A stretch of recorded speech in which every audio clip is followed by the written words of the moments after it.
Shabbat Shalom. This week we begin reading from a new Sefer in the Torah, Sefer Shemot, the book of Exodus. The book begins with a recounting of the names of the Israelites who came into Egypt, 70 names, descendants of Jacob. But then the story begins. Vayakom melech chadash al Mitzrayim asher lo yadat Yosef, and there arose a new king in Egypt, who did not know Joseph.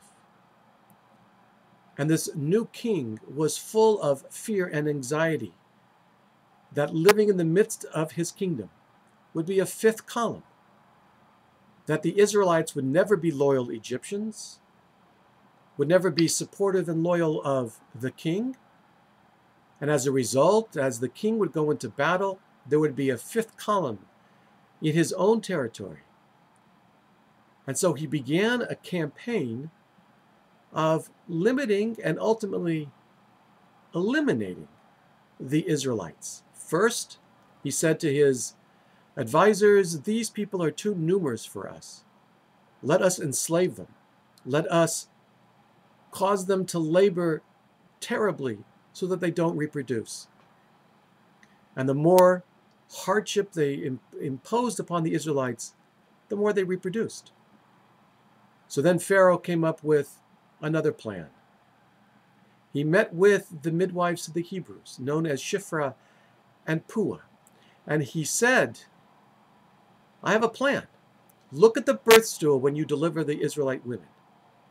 If the child is a girl, let her live. We'll give her to the slaves, and she will reproduce, and we'll have more slaves.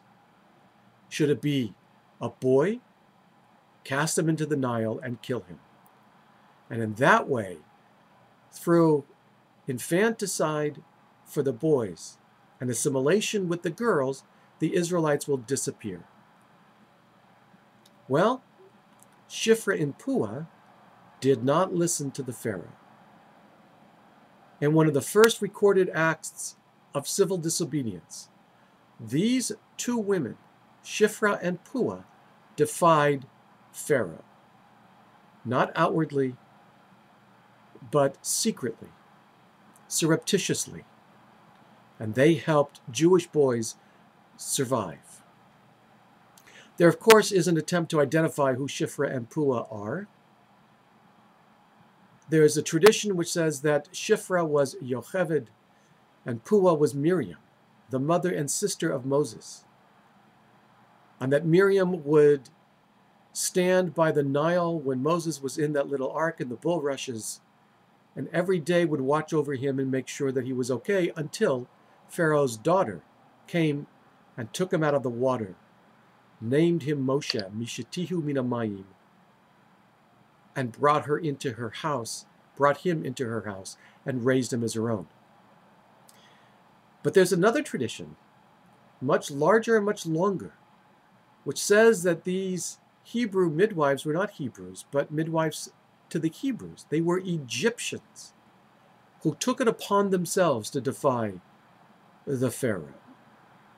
And thus the story of liberation begins with two women who did the right thing, knowing that Pharaoh's decree was evil, knowing that should they be caught, they would be tortured and killed, knowing the risks in saving Israelite baby boys.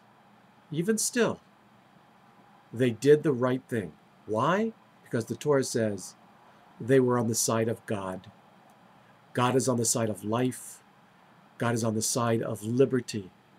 And Shiphrah and Puah knew there was something greater than even the Pharaoh.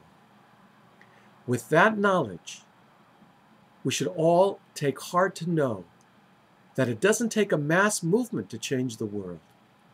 It takes a Shiphrah, it takes a Puah, it takes a you and a me to do the right thing and be on the side of God and know that ultimately we will be victorious.